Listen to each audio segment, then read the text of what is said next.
President Donald Trump was correct. There is no evidence that Mr. Manafort or the Trump campaign colluded with the Russian government. It has nothing to do with the activities of the campaign. It has to do with his failure to tell the truth. That doesn't have anything to do with the campaign or the campaign's activities. It's going to come out that Papadopoulos has been wearing a wire. I wish he was, because there was no collusion. So I think that would be a nice thing to be able to prove to people. I think this thing is going to grow into a bigger and bigger and bigger scandal. And at the center of it is a corrupt Justice Department whose professional staff was totally in the tank for Hillary Clinton and has been grotesquely abusing its power. This is dominoes. You knock down the first domino, that knocks down the second domino. Ultimately, what Mueller is aiming for is the big domino in the Oval Office. I don't think they're going to get him. I think the reaction of the administration is let the legal justice system work. Everyone's innocent until presumed innocent, and we'll see where it goes.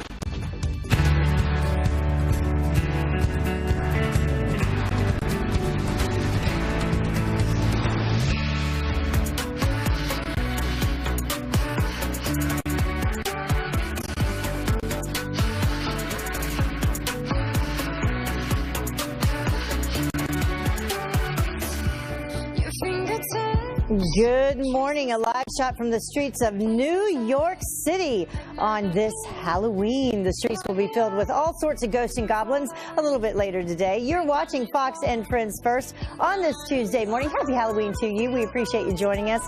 I'm Heather Childers. Well, more on the Paul Manafort grand jury indictment. You heard about all that at the top of the show in just a moment. But first, this Fox News alert. U.S. Special Forces just captured a militant accused of playing a key role in the deadly Benghazi attacks. Kelly Wright joins us now with more on his upcoming trial in Washington. Good morning, Kelly. Heather, good morning to you as well. With this capture, the United States shows there is no place for anyone wanted in connection to the Benghazi attack to think they can hide from its reach. On Sunday, U.S. Special Operations Forces and FBI agents on a joint mission captured Mustafa al-Imam at an unknown location in Libya. He is a suspect believed to have been involved in the heinous 9/11 attack on the U.S. compound in Benghazi, Libya 5 years ago, which killed 4 Americans serving there. Ambassador Christopher Stevens, Glenn Doherty, Sean Smith, and Tyrone Woods. President Trump gave the orders for the operation. In a statement, the president says this: to the families of these fallen heroes, I want you to know that your loved ones are not forgotten, and they will never be forgotten. Our memory is deep and our reach is long, and we will not rest in our efforts to find and bring the perpetrators of the heinous attacks in Benghazi to justice. A U.S. official tells Fox News that al-Imam will be brought here to Washington, D.C., where he will be charged in federal court. The U.S. Justice Department would lead that prosecution against him. U.S. Attorney General Jeff Sessions says this arrest is a major step forward in the ongoing investigation of the barbaric attack in Benghazi. In a statement, Mr. Sessions stated, the United States will continue to investigate and identify all those who were involved in the attack, and we will hold them accountable for their crimes. We do not at this time know if al-Imam has arrived here in the United States yet, but it's also important to note, Heather, that the alleged Benghazi mastermind, Ahmed Abu Khattala, is currently on trial for his role orchestrating the Benghazi attacks. Yeah, a lot of people have been waiting for more things to happen with the Benghazi attack. Thank you so much, Kelly. We appreciate you joining us this morning. Sure. Well, after years of waiting for action against the terrorists who carried out that Benghazi attack, retired General Jack Keane says that the U.S. should have been this aggressive from the moment that American lives were lost. I've been so frustrated by this for such a long time. Ansar al-Sharia, we knew that night, had conducted that attack on the consulate, killed the ambassador, burned the place to the ground, and then the other three Americans also died, unfortunately. We eventually had to close our embassy down a year later. We've known that organization did that. And President Obama should have issued a finding to the Central Intelligence Agency and told them, and also to Joint Special Operations Command, destroy this organization as quickly as we possibly can. They actually expected us to come for them. Everybody was hunkering down, and we did nothing. We never went after this organization. We've gotten 2 people now as a result of it. That organization still thrives in Libya. It should have been destroyed after what they've done to us. More to come on all of that. Big story there. Well, Paul Manafort, the other big story, now under house arrest, along with former business partner Rick Gates, after pleading not guilty to conspiracy and money laundering charges. This, as the White House insists that the charges have nothing to do with President Trump. And Griff Jenkins is live for us in Washington with the breaking developments. Griff, we said yesterday morning it would be an exciting day. A lot would happen, and we were right. Heather, it's what they say, call a big news day in Washington as the first charges emerges from Mueller's investigation. Manafort and Gates first surrendering to the FBI, then pleading not guilty to 12 counts ranging from conspiracy against the United States to conspiracy to launder money in a scheme dating back to 2006 while working for a pro-Russian Ukrainian politician years before the 2016 election. White House Chief of Staff John Kelly speaking out for the first time with Laura Ingram. All of the activities, as I understand it, that they were indicted for was long before they ever met Donald Trump or had any association with the campaign. But I think the reaction of the administration is let the legal justice system work. Everyone's innocent till presumed innocent, and we'll see where it goes. Outside the courthouse where Manafort and Gates pleaded not guilty, Manafort's attorney echoed the sentiment at the White House. President Donald Trump was correct. There is no evidence that Mr. Manafort or the Trump campaign colluded with the Russian government. Then came more news from the special counsel. A former campaign advisor, George Papadopoulos, pleaded guilty earlier this month to charges of lying to the FBI about his communication with someone claiming connections to the Russian government. White House Press Secretary Sarah Sanders downplaying his volunteer role. It was extremely limited. It was a volunteer position. And again, no activity was ever done in an official capacity on behalf of the campaign in that regard. And President Trump sounding off on Twitter, calling for an investigation into Hillary Clinton, and the Democrats writing, quote, "Sorry, but this is years ago before Paul Manafort was part of the Trump campaign. But why aren't crooked Hillary and the Dems the focus? Also, there is no collusion." Now, there was even more news. The powerful lobbyist associated with Hillary Clinton, Tony Podesta, with a powerful firm here, stepping down as his name has surfaced in Mueller's meddling probe. So that busy day we started yesterday, Heather, will continue today, tomorrow, and probably rest of the week. Yeah, the Podesta Group apparently changing their name and revamping, their entire business as a result of all this. So something is definitely going to happen there. Griff, thank you so much for joining us. Appreciate it. Well, the media, as you would expect, having a field day all weekend long as soon as the Russia indictment bombshell dropped Friday night. A Fox News legal analyst, Greg Jarrett, saying that the press must have been pretty disappointed when their collusion claims were not vindicated. It was amusing and predictable that the media was giddy with delight all weekend long when they learned that there would be an indictment revealed on Monday. All of a sudden, they read the indictment and go, oh, tax fraud by Manafort and Gates has nothing to do with Trump and Russia and so-called collusion.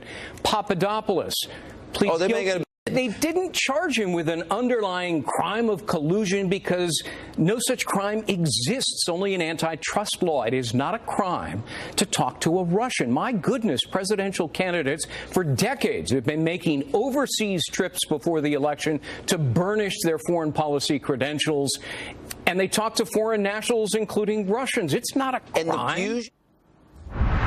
And as Griff Jenkins mentioned, during the Obama administration. Well, representatives in some other news of some of the biggest names in social media, they are in the hot seat starting today. Lawyers from Facebook, Twitter, and Google will be questioned over the role that Russia played on their platforms during the election. And what lawmakers want to know is how the Russians were able to target ads meant to divide American voters. So we'll have more on that. And some emotional testimony, as expected, in Bo Bergdahl's sentencing hearing after a judge rules that President Trump's comments would not keep him from receiving a fair trial. Bergdahl, that is. The disgraced Army sergeant breaking down on the stand saying, quote, "I'm sorry isn't enough. My words can't take away the pain that people have been through." And speaking of that, the wife of Master Sergeant Mark Allen, who was shot in the head while searching for Bergdahl, also testifying in tears about her husband's injuries, saying that he cannot walk, he cannot talk or play with their 9-year-old daughter. A sentence is expected by the end of the week, and Bergdahl faces life in prison. Netflix canceling its flagship show amid some new sexual assault allegations. Secretary of State, that's what I wanted. That's all I wanted. That's what I was promised. And now, here I am, President of these United States. Well, the streaming service says House of Cards will not return after season 6. The announcement coming just days after star Kevin Spacey was accused of sexually assaulting a 14-year-old fellow actor, 14 years old, back in 1986. Well, Spacey has apologized, but Netflix says that the decision to cancel the show was made months ago and that it's unrelated to the scandal. Well, we nearly had a protest-free game on Monday Night Football. Can it be? Well, Kansas City Chiefs cornerback Marcus Peters staying in the locker room, though, during the anthem before helping his team beat the Denver Broncos 29-19. But the NFL's ratings continue to take a major hit thanks to the World Series. The Houston Astros' wild 13-12 victory over the LA Dodgers in Game 5 of the World Series, topping the usually dominant Sunday Night Football by more than, listen to this, 3 million viewers. A lot of people will be tuning into that.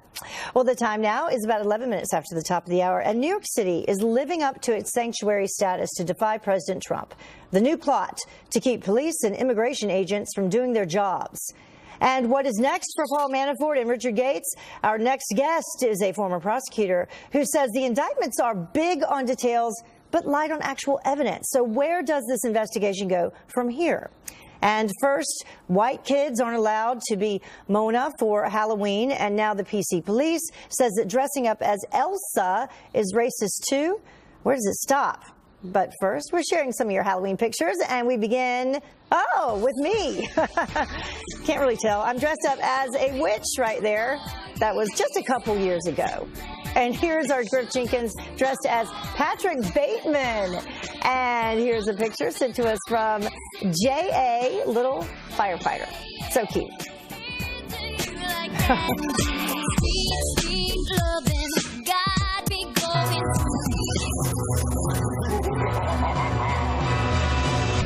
Welcome back to Fox and Friends. First, about 4:15 in the morning here on the East Coast, some dramatic testimony in the trial against an illegal immigrant on day 5 of the murder trial of Kate Steinle.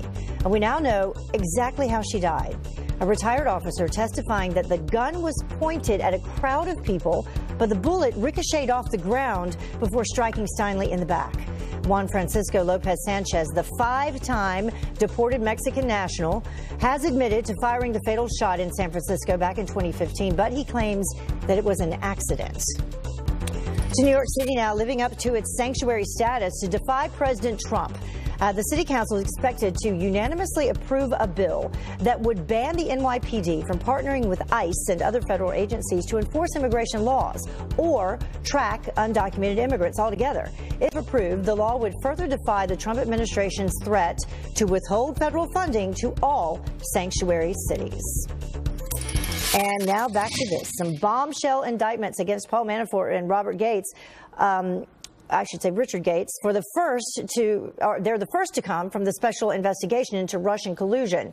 But they have nothing to do with the Trump campaign. So what is next in the investigation? Former prosecutor Jonna Spilborn joins us now with more on the legal fallout. Thank you so much for joining us very early this morning. My pleasure. So not really a huge surprise because this was leaked on Friday. Yep. Not a huge surprise at all. But what is a surprise is the fact that in that 31-page indictment, there is absolutely no evidence connecting any of Paul Manafort's activities to the Trump campaign. And Heather, that was the whole reason why a special prosecutor was brought into this case to begin with. Right. That's the bombshell here. And that's what people really don't understand. And we can actually bring up the timeline for people, the timeline of events that have happened there. And it goes all the way back to 2006, as you said, from 2006 to 2017. 2006, and the majority of all this happening during the Obama administration. Yeah, exactly. And I think that's the real story. Because, you know, Paul Manafort may have been doing, let's assume he was doing illegal deals for the last decade, that had nothing to do with his very limited role, a very short role in the Trump campaign. So what is that about? Does that mean that the MULLER did a search warrant into his home, came up with evidence that had nothing to do with Russian collusion, but then had to say to himself, well, I can't just not indict him for this. Right. And I think that's what we have here. And a lot of pundits are saying, oh, this is the first indictment and what's going to be a long Yeah, they're line. saying more's coming. I think it's the first and the last. I don't think there are going to be any more. I don't think there are any more fish on this hook. And you want to know why I think that? Yeah. Because everything has been unsealed. The Papadopoulos plea deal has been what about unsealed. that? What about the Papadopoulos thing? Explain a little bit what's happened there. My opinion on that, Papadopoulos was taking up space. He really didn't have a real role in the Trump campaign. He allegedly lied about something that he did not need to lie about. He lied about something that was not illegal. Got a slap on the wrist by the feds.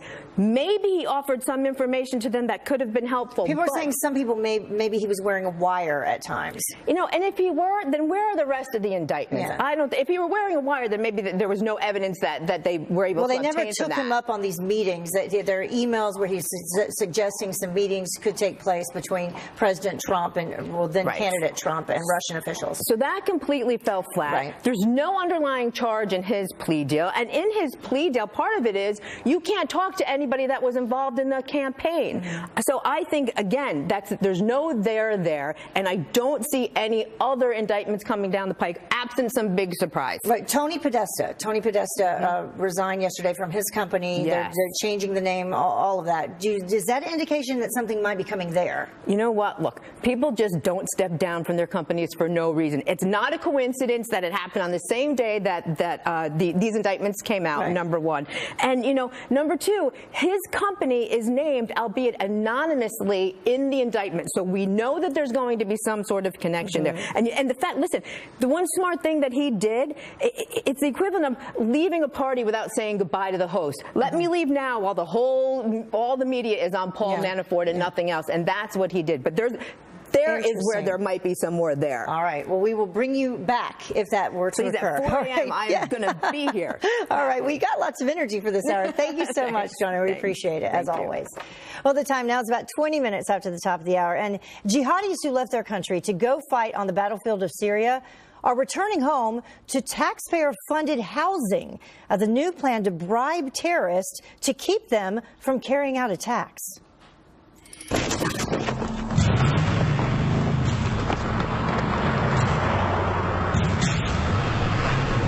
And a disgusting new campaign ad. You have to see this, portraying all Republicans as racist.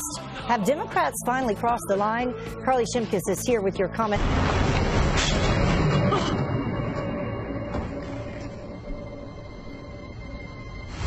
Is this what Donald Trump and Ed Gillespie mean by the American dream?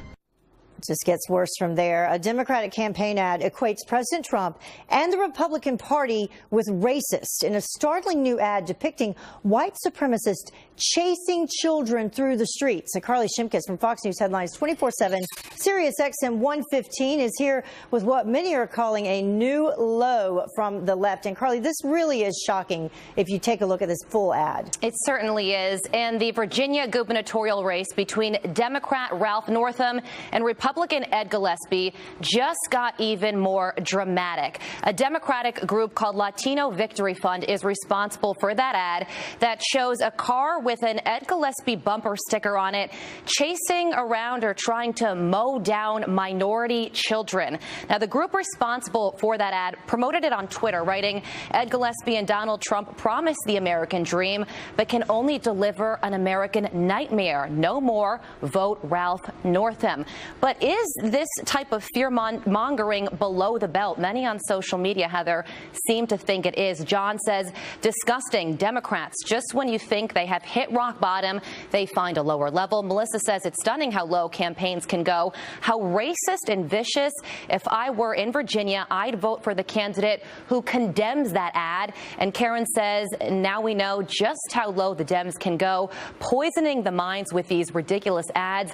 DNC, if you had any decency, this ad would be gone. Well, it's not. It's running through Election Day, November 7th, so it is still on TV, and it will be on Spanish channels in Virginia and the D.C. area. I mean, you know, and if you watch the whole ad, you have Hispanic children running, then you have what appears to be a Muslim child running, African-American child running, from what they say is this Republican in this racist truck. That's right. Thank you so much, Carly. Crazy Well, stuff. so let's go to the next topic. The blogger says that dressing for Elsa or as Elsa for Halloween promotes white beauty. Yeah, well, remember last week, Cosmopolitan came out with an article saying you can't dress up as Princess Moana because it could be considered racially insensitive. Well, scratch Princess Elsa off your list as well. A liberal blogger had this to say, saying, there is one thing I don't like about the character of Elsa. I feel like because Elsa is a white princess and we see so many white princesses, her character sends the message that you have to be a certain way to be beautiful or be a princess. Is there no end to this? That's what people on social media want to know. Pete says these people will stop at nothing until the joy and fun is sucked out of the earth. And Rick says, let it go, activists, let it go. I like that tweet. Thank you so much. Now that song is going to be stuck in my head the rest of the day. All of our heads. I agree, but it's a fun one. Exactly. Happy Halloween, by the way, Heather. Yes, you too. Thank you, Carly. Thanks Appreciate it. Well, the time now is about 27 minutes after the top of the hour, and the White House has made it clear the criminal indictment belongs to Paul Manafort, not President Trump. Today's announcement has nothing to do with the president. The real collusion scandal, as we've said several times before, has everything to do with the Clinton campaign, Fusion GPS, and Russia. Well, that's not stopping opponents from dragging the president into the fray, but our next guest says Democrats are setting a trap for themselves. Fox News contributor Tammy Bruce here live up next. And it's the question that we've all been dying to know. What are you going to be for Halloween? Oh, that laugh. Hillary Clinton's Halloween costume, I know you want to know, revealed, and it is terrifying. But first, more of your Halloween picks. Can you tell who this is? Yes, you just saw her. That's a hint. This is a younger Carly Shimkus dressed as a very cute clown. And even pets are joining in on the fun. This horse is a rock star, of course. I just can't believe the loveliness of loving you. I just can't believe it's true. Fox and Friends first, Democrats hoping that Robert Mueller and his team would hand them a smoking gun against President Trump in their collusion case, but instead their vindication falling short. So do the charges against Paul Manafort and Richard Gates even have anything to do with the Trump administration? Joining us now to discuss is Fox News contributor and radio talk show host Tammy Bruce. Thank you for joining us this morning, Tammy. Yeah. So your take on this, we were just talking to John about it. I mean, it doesn't mention President Trump anywhere in this indictment. Yeah, this is clearly very personal. It's regarding Manafort's business dealings. Pre-Donald Trump, pre the campaign, pre him thinking about being president. This goes back to 2006, 2012. He hired the Podesta Group, which of course is a Democrat firm, and Tony Podesta, the most powerful run Democrat by Tony lobbyist. Podesta, brother of John Podesta. Exactly. So, you know, he's hiring that firm because he's trying to influence at the time a Democratic president. This had nothing to do with Donald Trump. And this is the irony of all the Democrats involved in this framework during a Democratic administration. It was supposed to be about Trump. Now, this is where I think the Democrats once again have not just let their base down, but have misled them, have lied to them. They know what that's like with Hillary Clinton. They know what it's like to be misled. And in this case, Democrats were expecting this huge thing that it was about Trump and they were going to get him. And that's not going to occur. Now, I do think there'll be more indictments. I think that Mike Flynn, who has had an illustrious career, it's been an awful situation for him, but it seems like he's been involved in some shenanigans. So I think that'll come up. And I think Mr. Podesta, Tony Podesta, will find himself, at least he's behaving as though he expects something to happen to him. Last week, we were talking about at the end of the week, before this information leaked out, we were talking about Democrats and Russia collusion, this impacting them. Right. And now we have this happen. So the timing of all of it. Well, I think that ultimately, no matter what happens, the Democrats are always messing around, trying to move the narrative to be against Trump. And interestingly, of course, the narrative was also going towards Mueller himself. Yes, and I agree with General Kelly, the chief of staff. We need to let this legal framework play out, of course, and the president will. And I think that also, even though he's hired a lot of Democratic supporters, the fact of the matter is, especially when you look at the indictment regarding Mr. Manafort, is remarkable in the specificity. The amount of money that was involved in the allegations of tax evasion and money laundering and fraud. And this is what I think Tony Podesta has to worry about. Again, he was hired by this man doing these things. And there seems to be some comfort in the indictment and in what the special counsel is doing regarding the Democrats at this point. So as all of this continues to unfold, we do have midterm elections coming up. You know, Democrats do need to be concerned about how this will impact them. And we do have this statement. This is from David Pepper, who is the Ohio Democratic chairman. He said, quote, "We don't spend a lot of time around here talking about Vladimir Putin and James Comey. I'm as frustrated as anyone by what Comey did and that Putin interfered. But if that's what we talk about, we will lose again." You agree? Yeah, because the American people care about the issues. They want their future secured. They care about their families. We also know, of course, through this entire process, the Democrats have continually lied. We find out that, in fact, a lot of this has been deflection on the president. I think Americans resent the fact of the attempts to harm the president because that harms the nation. People want to get down to business, and the Democrats don't know how to do that. And we're seeing this entire thing unravel. Even on my Twitter this morning, people saying, "Your guy, you know, President Trump is all of our guy, is going down." This is serious business. The president is doing a serious and a good job for the nation. The fact is, it's all of these politicians from the last 15 to 20 years who are in trouble. And we do need to know, like, how that dossier was used, though, how the dossier was used, who else paid for it. Is that what impacted the investigation into the Russia collusion to begin with? Another special counsel on that regard as well. And the Democrats have to face the truth here and really regather themselves when it comes to what the future is going to look like, because it's not going to involve the White House. All right. Thank you so much, Tammy. Appreciate it. It says that with a smile. Well, Spain squashing Catalonia's push for independence. That region's ousted leaders now fleeing the country, fearing rebellion charges. Amy Kellogg is live, of course, in Milan with a look at our international headlines this morning. I know, Amy, you've been following this story very closely for us. Well, Heather, the question everyone is asking now is, are they retreating or are they regrouping? And that is, of course, about Catalan's leaders as the plot from Barcelona, Heather, really does thicken. Catalan's president, Charles Puigdemont, and some of the other regional leaders actually fled to Belgium. And Puigdemont is said now to be in a safe and discreet place. He faces charges of rebellion and sedition. Both carry potential long jail sentences in Spain. The European Union, whose headquarters is in Brussels, has said it's not recognizing Catalan's declaration of independence. But Belgium has a strong separatist movement itself among the Flemish community, and the movement is said to be sympathetic to the Catalan bid for independence. That independence declaration made Friday was countered instantly by Madrid invoking Article 155 and taking over major institutions in Barcelona as it declared the independence bid criminal. And just weeks after 4 U.S. Green Berets were killed in Niger by militants, the State Department has issued a travel warning for that country. They warn of a high threat of kidnappings. Al-Qaeda in the Maghreb, Islamic State affiliates in the Sahara, Libya, and West Africa, and Boko Haram are seen to create the greatest hazard. The State Department has just pledged $60 million to help boost security in the group of 5 Sahel states, which include Niger, Mali, Mauritania, Chad, and Burkina Faso. Finally, various British media sources report there is a plan in the works to try to co-opt terror suspects and returning foreign fighters by offering them free housing and help finding jobs in the UK. This is highly controversial, as it could mean terror suspects jumping the line for taxpayer-funded housing. Critics are calling it a bribe and saying you can't buy people's loyalty to the country. But the reported scheme, Heather, called Operation Constrain, is part of wider efforts to try to neutralize the threat posed by an estimated 20,000 terror suspects and 360 returning jihadists in the UK.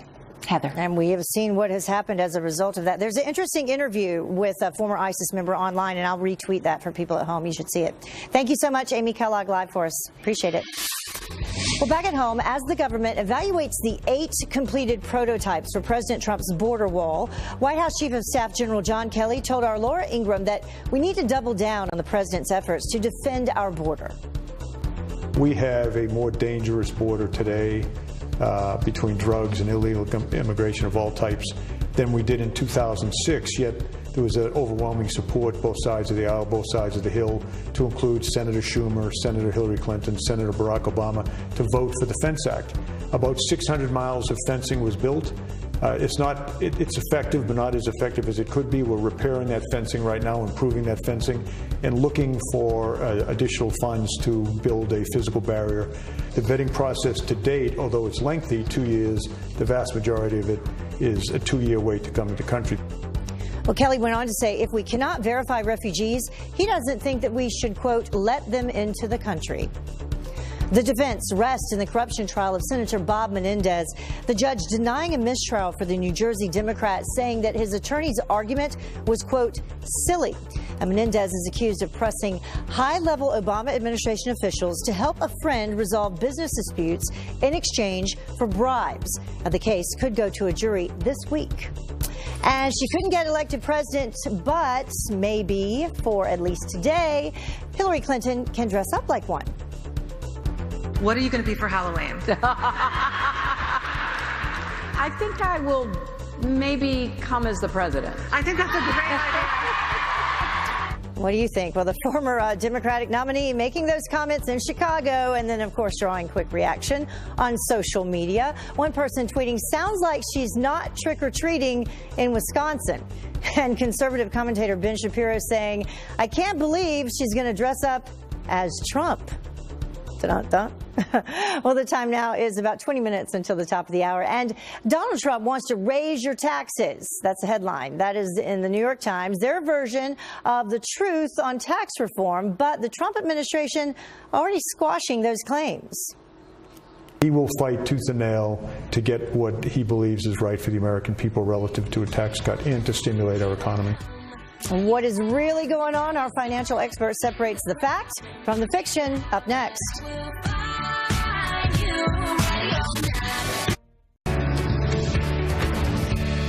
Welcome back to Fox and Friends First. President Trump's tax plan set to be unveiled tomorrow as his chief of staff promises our president is working to put money back in your wallet. Listen. But he wants to work, is working with the Congress, both sides of the Hill. And I think there's going to be a great tax cut come out of this. He will fight tooth and nail to get what he believes is right for the American people relative to a tax cut and to stimulate our economy. But along with the left, the New York Times apparently doesn't believe him, writing this headline, Donald Trump wants to raise your taxes. So is taking money from the government and then putting it back in the hands of the private sector really going to hurt the average American? Here to weigh in is CPA Daniel Geltrude. Thank you so much for joining us this morning. Thank you. So this is important. I mean, this is what people need to know. It impacts their daily lives. Let's take a look at this quote specifically from this New York Times article. It says that Trump and his allies are feverishly trying to claim their plan would benefit the middle class. Their latest talking point, the notion that corporate tax cuts will create an indirect windfall for workers. Funny, though, how the wealthy get most of the direct benefits while everyone else has to hope for indirect ones somehow to materialize.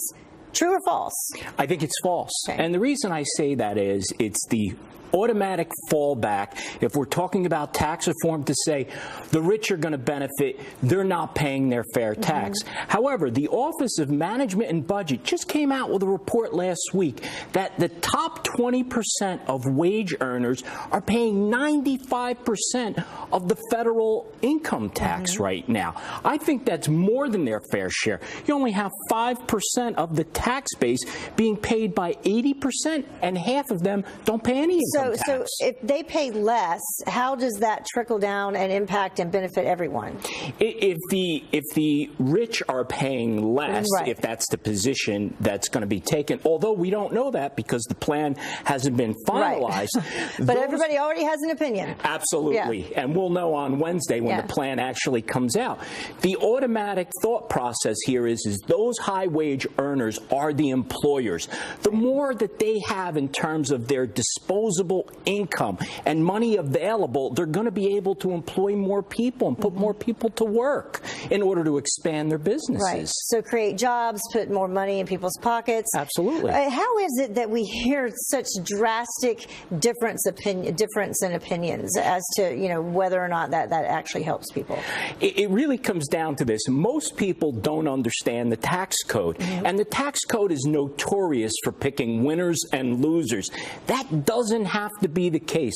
In my judgment, when you're talking about tax cuts across the board, everyone benefits, because if there's more money in our pockets, all of us, that's what's going to stimulate the economy, and that's what we need. This is really an economic plan, not a tax plan. So being, you know, more competitive with the corporate tax rate.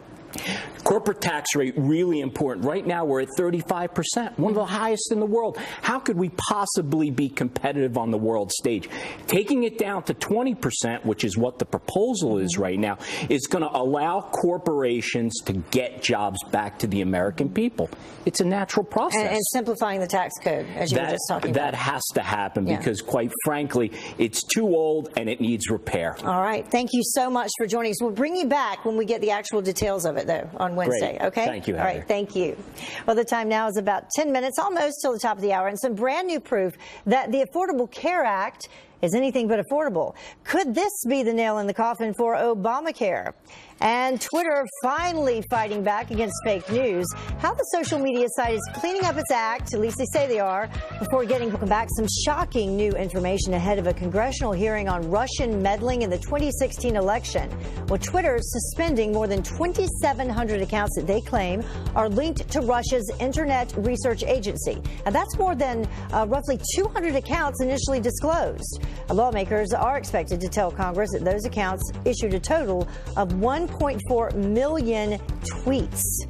Meanwhile, Twitter users rushing to attack George Papadopoulos after the former Trump campaign advisor pleaded guilty to lying to the FBI about the Russia investigation. Only problem is, users attacked the wrong guy. The man who has the same exact name tweeting, quote, "I am not Trump's foreign policy advisor. I have no association with the Trump camp. None." This Papadopoulos, who is a Wall Street Journal expert panelist, by the way, dealing with an influx of hate online and is even being called a liar. There you have that. But now time for this Fox Business Alert. Obamacare enrollment, it begins tomorrow, and premiums are skyrocketing for next year. Some states seeing a 70% increase in price just for basic insurance. Tracy Carrasco from our sister network, Fox Business, here with what you need to know. Good morning, Tracy. Good morning, Heather. Yes, the average monthly premium for Obamacare insurance plans will surge around 37% in 2018. Now, the Silver plan, that's the second to lowest cost plan, that's going to go from $300 a month right now to $411 a month before tax deductions are applied. And now the change in cost will differ by state, but Iowa's going to see a 70% increase there. And these federal tax credits that help people buy coverage, they'll also rise sharply, which means people eligible for those tax credits could pay less, but people who don't reach those tax credits could be paying more. So, yes. All right, I want to talk about this next story. No. This is great. Yeah, I mean, it's crazy. Elon Musk and this underground tunnel in L.A., electric skates up to 150 miles an hour. What? This is wonderful. And as someone who grew up in Southern California, this will be incredible if it happens. So we're getting the first look at this underground tunnel that Elon Musk is building under the SpaceX LA headquarters. And as you said, they would put these cars in these pods and they'd be able to travel underground and skip all of that traffic. great thing there. I mean, yeah, at 150 miles an hour. All right. Well, so finally, Halloween freebies, where we can get some spooky specials today. Yes, we've got lots of treats and no tricks for you. So Applebee's, you can get up to 2 free kids meals with the purchase of an adult entree. Bubba Gum Shrimp Company, kids eat free with also the purchase of an adult entree. Chuck E. Cheese, another deal there. Red Robin, Sonic, Pizza Hut, a lot of good deals out there today if you're dressed up. Oh, if you're dressed up, there's a key. Some of them are, yes. Some of them do have a deal if you're dressed up. Okay. So if it involves kids, they're likely going to be dressed up, right? Not so spooky. Those are some good deals. Yes. Tracy, thank you so much. Bye-bye. Well, coming up, no tricks here today, but we have plenty of treats for you. We are celebrating Halloween up next.